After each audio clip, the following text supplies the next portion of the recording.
Need water?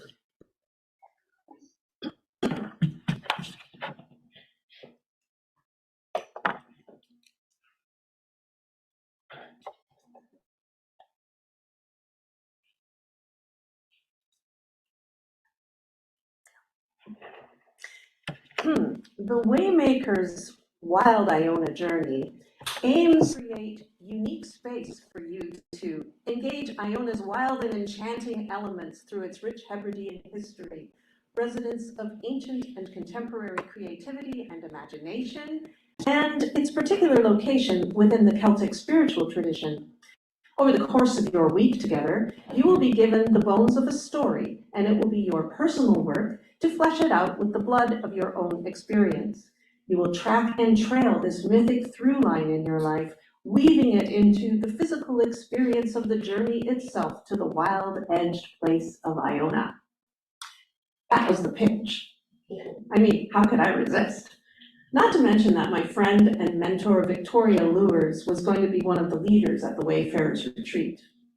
She encouraged me to go, but I really didn't need that much, persuading. After all, Iona was on my bucket list.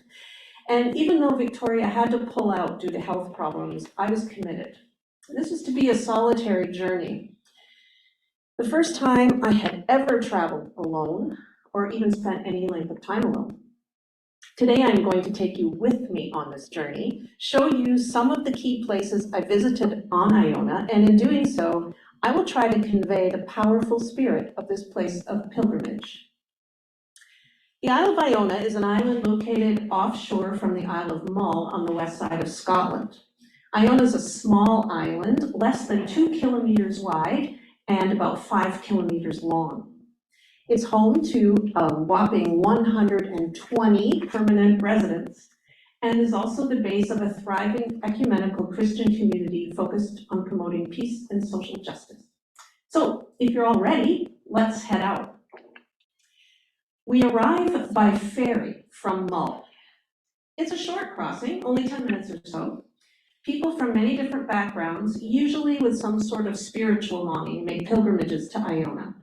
Some go for longer stays, but many of them only take a day trip to see the ruins of the abbey and the nunnery. A quick online search showed that pilgrimages are made by Christian, Muslim, Jewish, Sikh, Hindu, Baha'i, Buddhist, Druid, and Wiccan followers, to just name a few. What is it about this tiny island that draws so many people to its shores? Could it be the color of the water? I mean, these photos are not enhanced at all. This is the palette that greets us as we reach the shore. After visiting Iona in the 50s, George and Helen Sandwith asked, what is the magic in the name Iona, which lures men and women from the far corners of the earth to the tiny rocky island off the west coast of Scotland? Surely not the scenery, for there is more magnificence on the mainland of Scotland. It must be something deeper, something knocking on the heart which speaks of mystery and holiness, of dreams and truths which have outlived time.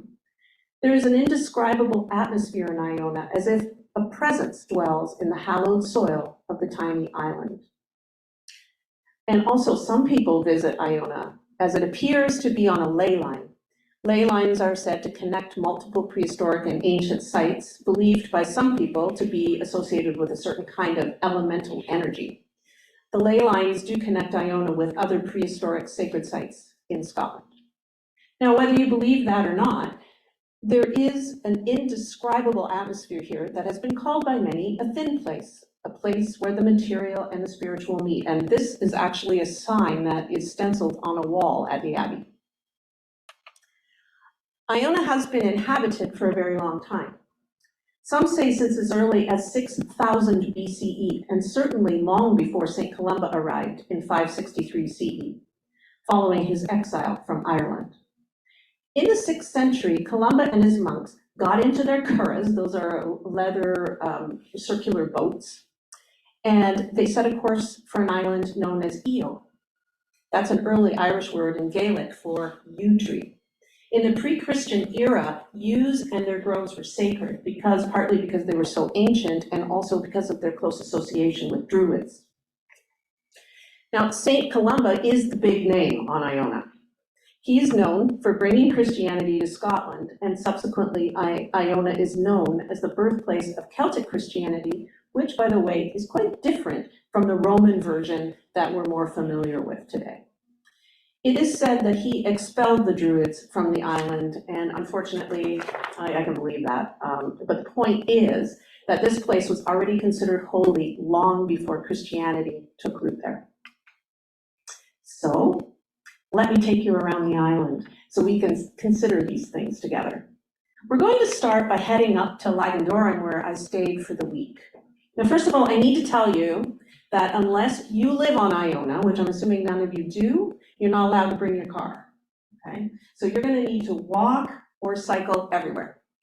My Fitbit tallied a minimum of 10 kilometers per day.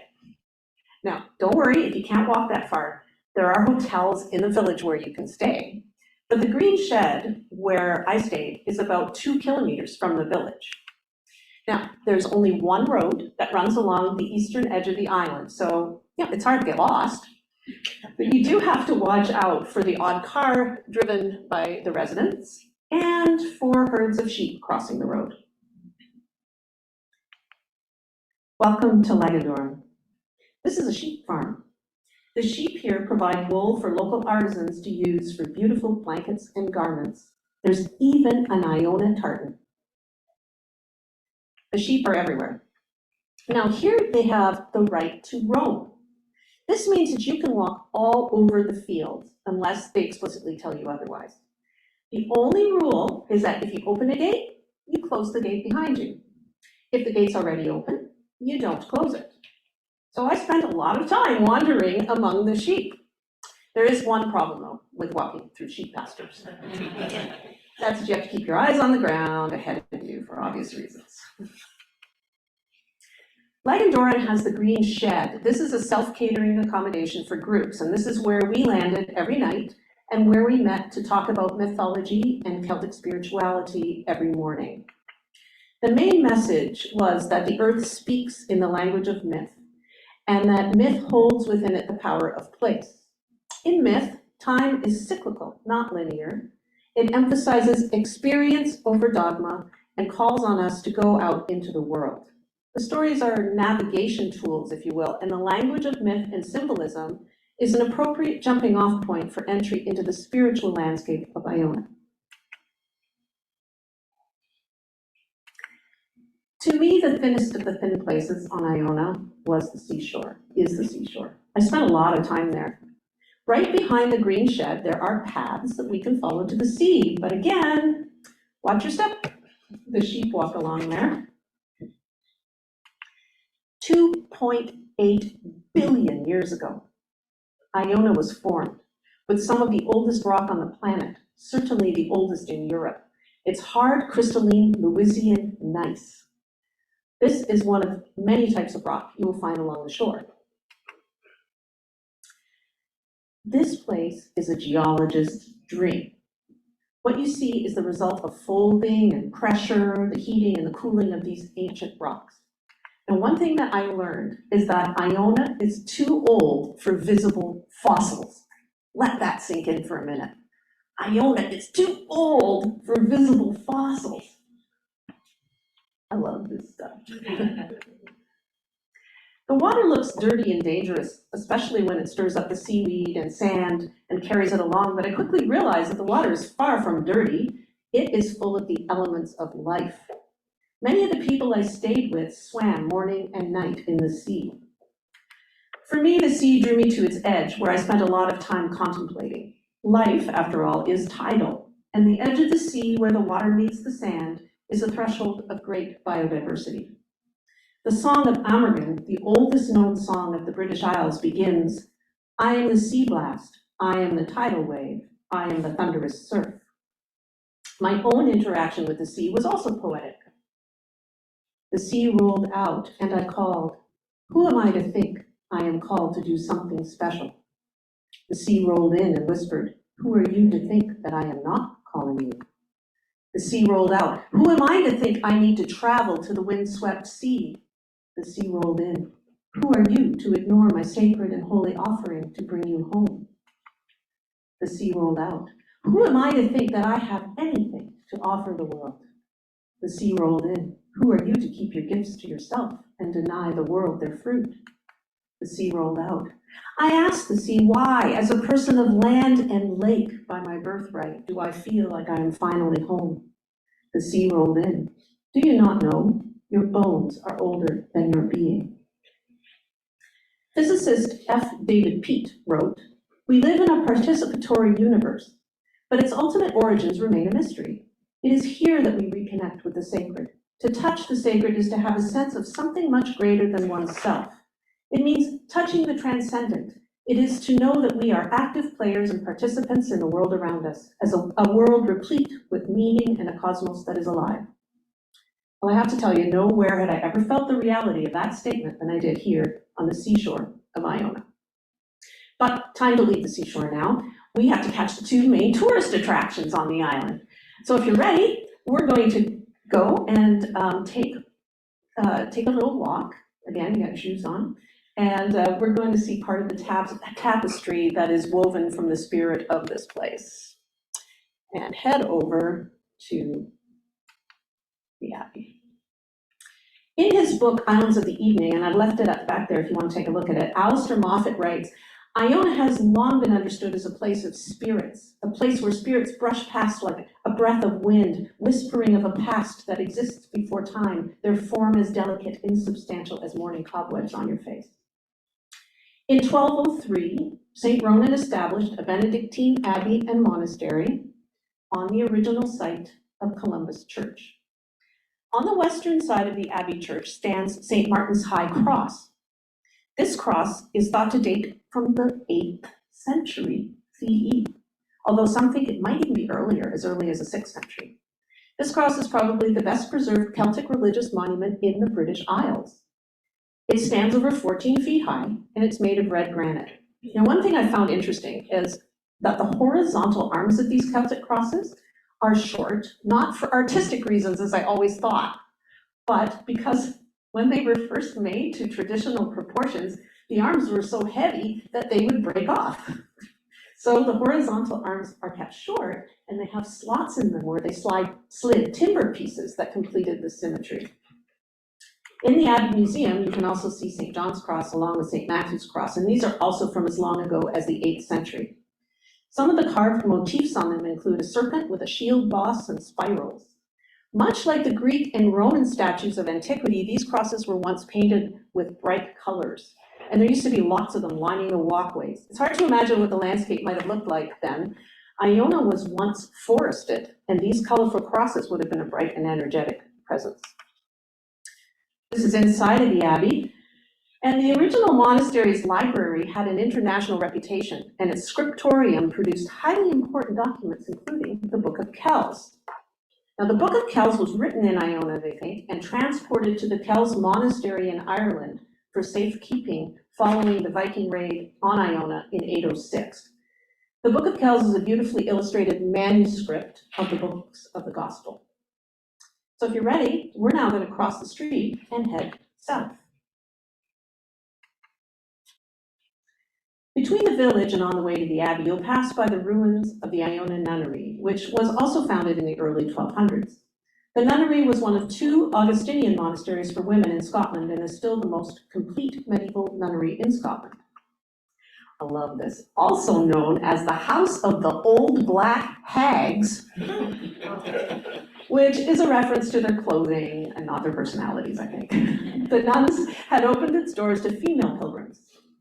Also, noble women, some of them who lived quite a distance away, were buried in its burial grounds. Beneath the ruins is the footprint of a much earlier chapel, which would have been 8th century. And beneath those foundations, there are burials of women from even earlier. Now, there is a legend that Columba had at one time banished all women to the small island in the Sound, known to this day as the Isle of Women, but they've actually not found any archaeological evidence to support this. On one wall of the nunnery ruins, you can see the worn image of a Sheelanege. This is a squatting female figure displaying herself. The inset shows a clearer example from another site. These figures are found all over the British Isles, mostly on medieval churches and castles, usually over doorways or windows. Now, there's a lot of debate about what the Sheela-na-gig symbolizes. Some popular theories are that it is either a pagan fertility symbol, a depiction of an early pagan goddess, a medieval morality icon warning against the dangers of lust, or an object that keeps evil spirits away. No one knows for sure. Recently, Sheela-na-gigs, which by the way date to the 11th and 12th centuries, so contemporary with the nunnery, have been adopted by some as figures of female empowerment. During the Reformation, the monastery and nunnery closed down. Some think that for a time, nuns may have continued to live on the island.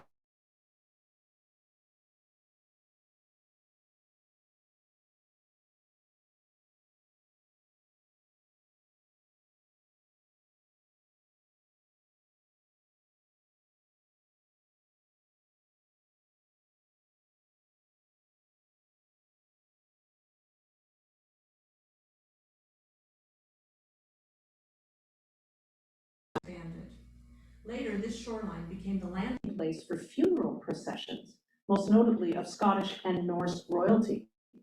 And when I was there, I stood for a long time looking at the shoreline, listening for cries from the past, but those voices have long been silent, and I could hear only the sound of the waves lapping the shore. Alistair Moffat writes, sitting on sand that seemed to be as fine-grained as castor sugar, I began to understand that while Iona's beauty and what George MacLeod called its thinness can sometimes confer a sense of settled peace, it is also a place born of turmoil, of struggle, and of doubt. Columba's monks led intentionally harsh lives, and at that time created great art in the shape of the Book of Kells, their high crosses, and much else. But these glories seem to me to have several wellsprings. The monks copied, painted, and carved from a devotion to God that grew out of struggle and arose from great pain. And this beauty also seems to have sprung from the island of Iona itself, from its spirit of place and its gentle loveliness. Okay, I want to ask, I'm sorry, I didn't have that slide up. There you go, that's Martyrs Bay. You have your walking shoes on? The next step is a good distance away. We are going to head clear across the island. Near the end of my time on Iona, I wrote, each day my hair grows wilder, even as strands of it fly away, wending around the reeds and the heather to embed me in this holy land. The day we set out for Columbus Bay was sunny and bright. Along the way, we arrived at the Machair. Machair are plains of green grass, flowers, and bright white sand that has been built up from trillions of seashells that were crushed by the pounding of the waves. They formed at the end of the last ice age. They are sandy, rich in lime and chalk from all those shells, and fertilized by rotting seaweed. They are grazed by sheep.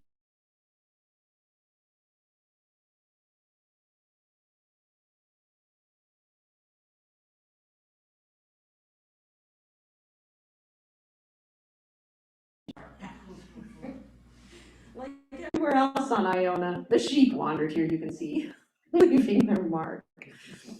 We also encountered a herd of cattle being moved from one grazing area to another. The Machair is a place of the present and not just of the past. Consider this as you walk quietly over the Machair toward Columbus Bay. If you need more contemplation,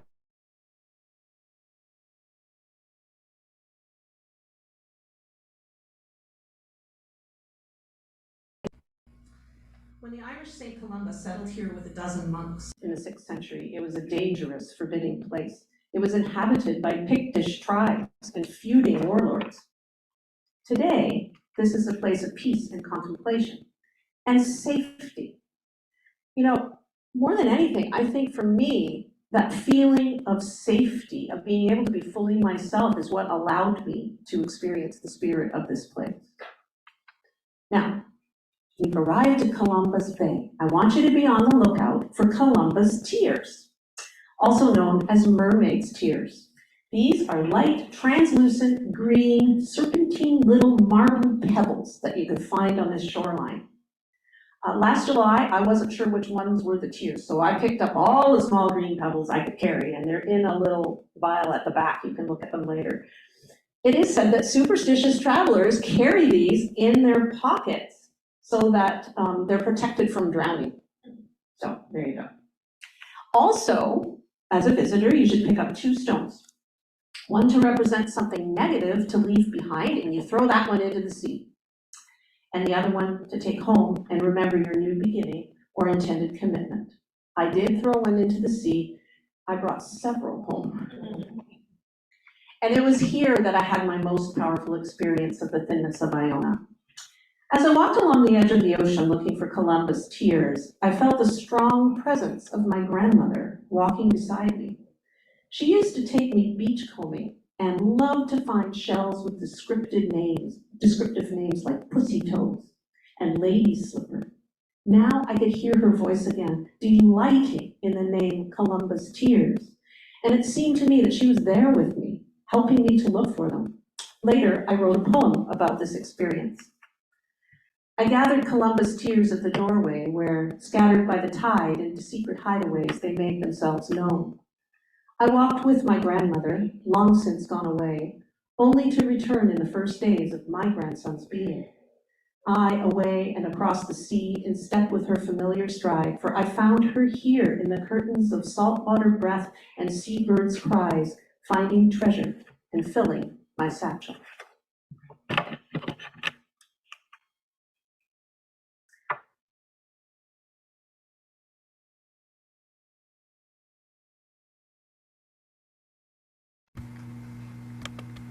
Is the oldest building on. It is called St. Orion's Chapel. Now, they say it dates from the 12th century, but I was told that parts of the structure are said to date from as early as the 8th or 9th century. Just outside of this chapel is the Street of the Dead. You can see from this photograph that people processing down this street from Martyrs Bay to the graveyard for millennia has left it as a visible indentation in the grass. Moffat writes, "Ghosts walk beside the living as we follow precisely in the footsteps of the centuries." Now, some of these ghosts were royalty. For years, there was a tradition of royal burials on Iona. It is said that 4 Irish, 8 Norwegian, and 48 Scottish kings were laid to rest here, including Duncan and Macbeth, made famous by Shakespeare. There are also 2 legends or stories that strengthen the connection between royalty and this island. The first is the prophecy that is believed to be the reason why so many kings wish to be buried here. And here's the prophecy. 7 years before the end of the world, a deluge shall drop.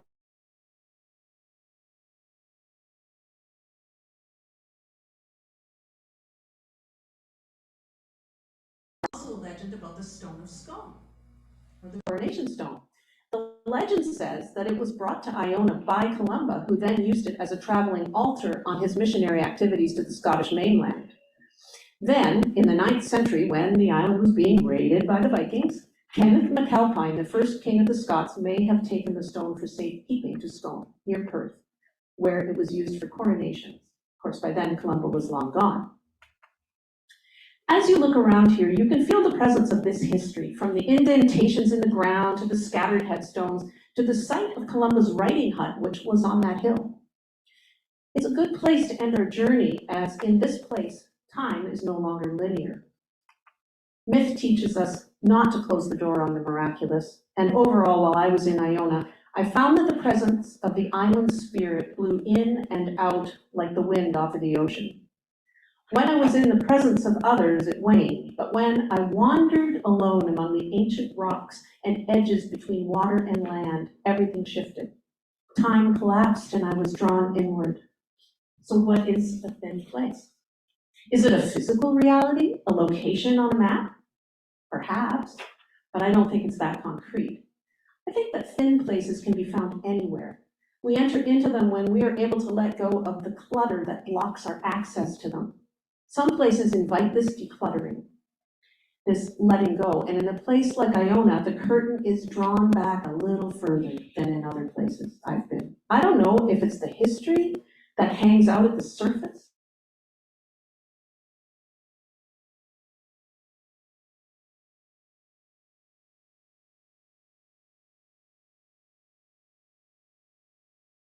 Could let go there.